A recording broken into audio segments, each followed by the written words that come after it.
ಬೆಳಗ್ಗಿನ ಉಪಹಾರವು ಎಲ್ಲಾ ರೀತಿಯ ಪೋಷಕಾಂಶಗಳನ್ನು ತೆಗೆದುಕೊಳ್ಳಲು ಸೂಕ್ತ ಸಮಯವಾಗಿದೆ. ಕಬ್ಬಿಣ ಭರಿತ ಆಹಾರಗಳನ್ನು ಬೆಳಗಿನ ಸಮಯದಲ್ಲಿ ಸೇವಿಸುವುದು ಕಬ್ಬಿಣಾಂಶದ ಉತ್ತಮ ಹೀರಿಕೊಳ್ಳುವಿಕೆ ಮತ್ತು ನಿರಂತರ ಚೈತನ್ಯವನ್ನು ಬೆಂಬಲಿಸುತ್ತದೆ.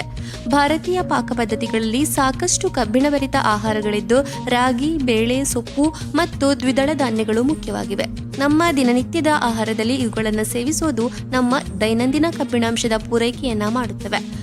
ಬೆಳಗಿನ ಉಪಹಾರಕ್ಕಾಗಿ ಕಬ್ಬಿಣ ಭರಿತ ಆಹಾರಗಳು ಯಾವುವು ಅಂದ್ರೆ, ಉದಾಹರಣೆಗೆ ತರಕಾರಿಗಳೊಂದಿಗೆ ಪೋಹ ಅಂದ್ರೆ ಅವಲಕ್ಕಿಯ ಬಳಕೆ, ರಾಗಿ ದೋಸೆ, ಪುದೀನಾ ಚಟ್ನಿಯೊಂದಿಗೆ ಮೂಂಗ್ ದಾಲ್, ಕರಿಬೇವು ಭರಿತ ತರಕಾರಿ ಉಪ್ಪಿಟ್ಟು, ಲಿಂಬೆ ಹಾಗೂ ಸೀಡ್ಸ್ ಹಾಕಿದ ಚಾಟ್.